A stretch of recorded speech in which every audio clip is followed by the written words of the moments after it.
श्री शिवाय नमस्तुभ्यं मित्रों। जय महाकाल, हर हर महादेव। तो मित्रों, कैसे हैं आप सब? आशा करते हैं आप सब लोग बहुत अच्छे होंगे। मित्रों, आप सभी लोग 23 अगस्त को जो अमावस्या तिथि है उसका भी आप लोग मना रहे हैं। साथ ही में पितृ अमावस्या पड़ी है, तो आप सभी लोग अपने पितरों को तृप्त करने के लिए, उन्हें प्रसन्न करने के लिए कुछ उपायों को कर रहे हैं। इसी कड़ी में आज हम सभी लोग सर्वपितृ अमावस्या के दिन एक दीपक प्रज्वलित करेंगे, जिसे नदी के पास नहीं जलाना है। लेकिन अब प्रश्न उठता उसे हम जलाएंगे कहाँ? तो इसी की बात करेंगे हम वीडियो में। साथ ही और 2 उपायों की बात करेंगे। तो मेरे साथ वीडियो में लास्ट तक बने रहिएगा और सभी उपायों को समझने का प्रयास करेंगे। सबसे पहले उपाय की बात करते हैं, जो चौमुखी दीपक हम जलाने वाले हैं, जिसे हम नदी के पास नहीं जलाएंगे। तो कहाँ जलाएंगे? सबसे पहले दीपक को तैयार कर लेते हैं। ठीक है मित्रों, एक मिट्टी का या फिर आटे का दीपक बना लीजिएगा। दीपक लेने के बाद में हमें चारों दिशाओं से खुशियाँ चाहिए। अपने घर की परेशानी, दुख, तकलीफ़ों को घर से बाहर निकालना चाहते तो आपको चारों तरफ से खुशियों को आगमन के लिए चौमुखी दीपक लगाना है। ठीक है, शनिवार का दिन है, इसलिए इसे सरसों तेल से हम लोग प्रज्वलित करेंगे। बाती लगा लिया, तेल की बात कर ली। अब बात करते हैं आखिर हम किस भगवान के नाम से लगा रहे हैं दीपक। तो मित्रों, हम सभी लोग इस दीपक को नरसिंह भगवान का स्मरण करके जलाएंगे। ठीक है, दीपक तैयार हो गया, सब कुछ डाल लिया। अब बात करते हैं इसे आखिर हम लोग प्रज्वलित कहाँ करेंगे, क्योंकि नदी, तालाब, सरोवर के पास नहीं जलाने वाले। स्क्रीन पे आप सभी लोगों को घर दिखाया गया। ठीक है, तो आप सभी लोग अपने घरों के छत पे जाके इस दीपक को जलाना है। ठीक है, छत पे जलाने से मेरा तात्पर्य है कि खुले आसमान के नीचे, जहाँ पर उस दीपक पे आसमान की रोशनी पड़े, यानी चारों दिशाएं वो आपका दीपक किसी भी तरह से, किसी भी परिस्थिति में ढका ना रहे। अब मान लीजिए कोई रेंट पे रहता है तो सोचेगा मेरे यहाँ तो छत नहीं है, मैं कैसे उपाय करूँगा, मैं छत पे नहीं जा सकता। तो वह इस उपाय को छोड़ने का भी सोचेगा। तो मित्रों, आपको छोड़ना नहीं है, मैं दूसरा रास्ता बताती हूँ। ठीक है, आप लोगों को इस दीपक को खुले आसमान के नीचे रखना है। आप अपनी बालकनी से देखेंगे तब भी आपको दिखेगा। तो इस दीपक को आप ऐसे स्थान पे रख दीजिएगा जहाँ से पूरा खुला आसमान दिखे। ठीक है, शनिवार का दिन है तो इसके नीचे क्या लगाएंगे? चावल का दाना नहीं लगाएंगे, बल्कि एक चुटकी काले तिल का आसन लगा दीजिएगा। इस चौमुखी दीपक को नरसिंह भगवान का स्मरण करके अपने घर के दुख, तकलीफ़ों, कष्टों को दूर करने का निवेदन करते हुए और अपने घर में सुख, समृद्धि, संपन्नता की कामना करते हुए इस दीपक को जला करके उसमें थोड़ा सा काला तिल और जलते हुए दीपक के अंदर डाल दीजिएगा। मित्रों, महादेव जी की कृपा तो मिलेगी, आपके जो पितृ हैं वह प्रसन्न होंगे, उनके आशीर्वाद से भी आपका जीवन सुखमय कटेगा। ठीक है, तो पहले उपाय की बात कर लिया। अब दूसरा उपाय भी बहुत असरदार अर्थात बहुत ही लाभदायक है। हमारे घर में आपको लगता है कि आपके बच्चे को, किसी बुज़ुर्ग को या किसी को भी नज़र लगने की कोई उम्र नहीं होती। आप लोग सोच रहे होंगे बुज़ुर्ग तो उसे कैसे लग सकती है। हमारे मन में होता है ना कि किसी ने कुछ करा दिया है, टूना करा दिया है ना, टोना टोटका, काला जादू। तो आप लोगों को जो स्क्रीन पे दिख रही है ये काजल की डिब्बी है। मार्केट में बहुत आसानी से मिल जाती, ज़्यादा महंगी नहीं मिलती, 5 से 10 रुपए में आसानी से मिल जाती। क्योंकि काजल की डिब्बी खरीदते समय हमें कोई पर्टिकुलर ब्रांड नहीं देखना है, आपको काजल की डिब्बी लेना है, जैसे भी मिल जाए। मार्केट से आप एक डिब्बी खरीद लाइएगा। ठीक है, अगर आपको बार बार करना पड़े तो आप 2 से 4 डिब्बी ला कर अपने घर पे रख लीजिए।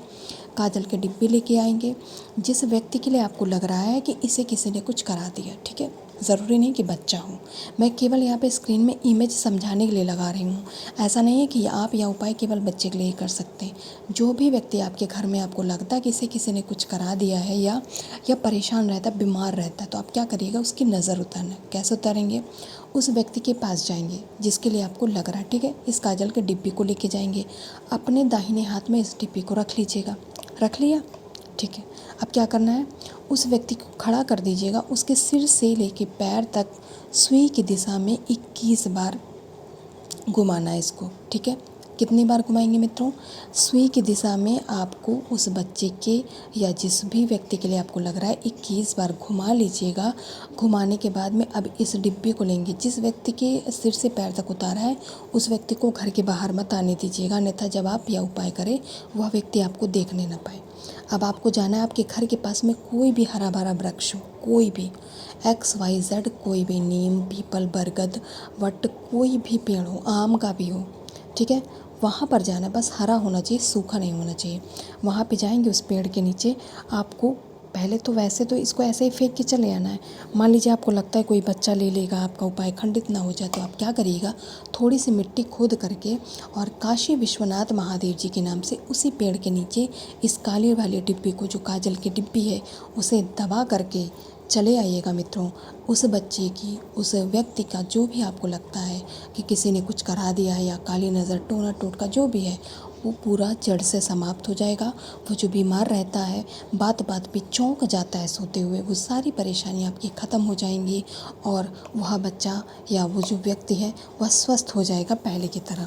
तो बहुत आसान सा उपाय है इस काली नज़र को उतारने का। इसे तो ज़रूर करिएगा।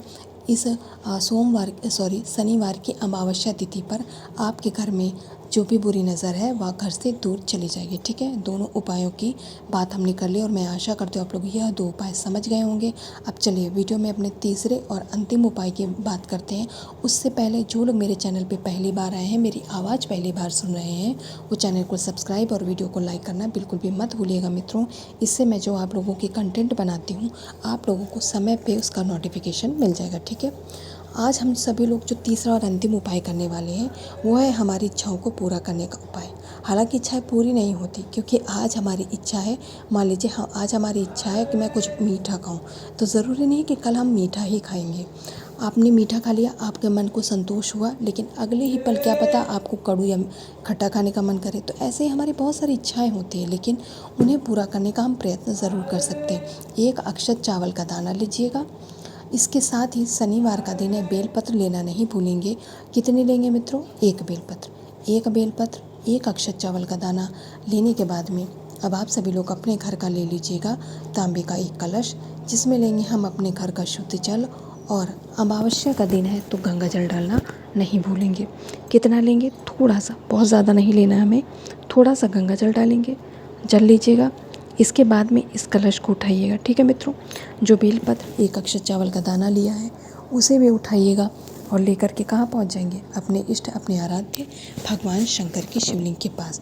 यहाँ पहुँच करके जो आपने बेलपत्र ली है उसे पहले अपने दाहिने हाथ में रखिएगा और उसी के ऊपर आप उस अक्षत चावल के दाने को रख करके क्या करेंगे? कुंदकेश्वर महादेव जी का स्मरण करते हुए आपकी इच्छा, आपकी मनोकामना जिसे आप पूर्ण करना चाहते हैं उसे महादेव जी से कहेंगे, अपने हृदय की बात करेंगे और उनसे विनम्र निवेदन करेंगे अपनी इच्छा, अपनी मनोकामना को पूर्ण करने का। इसके बाद इस बेलपत्र को महादेव जी के शिवलिंग पे समर्पित कर दीजिएगा। जो 1 लोटा जल लेके गए हैं उसे श्री शिवाय नमस्तुभ्यं मंत्र का जाप करते हुए समर्पित करेंगे। जब यह जल बहता बहता नीचे गिरेगा, थोड़ा सा जल लेकर के महादेव जी का आशीर्वाद लेकर अपने घर पे आइएगा। पूरे घर में, सारे कमरों में, कोई कमरा नहीं छोड़ेंगे, सभी कमरों में इस जल का छिड़काव कर दीजिएगा मित्रों। आपके घर में अगर कोई नकारात्मक ऊर्जा पनप रही है, घर से बाहर निकल जाएगी। घर में अगर दरिद्रता होती है, कुछ और परेशानियां होती हैं, वह भी घर से बाहर निकल जाएंगी और आपका घर शुद्ध हो जाएगा। साथ ही आपकी इच्छा, मनोकामना का उपाय भी पूर्ण हो जाएगा। बाकी मैंने अपनी तरफ से पूरा प्रयास किया आप लोगों को समझाने का और मैं आशा करती हूँ आप सभी लोग यह उपाय समझ गए होंगे। श्री शिवाय नमस्ते।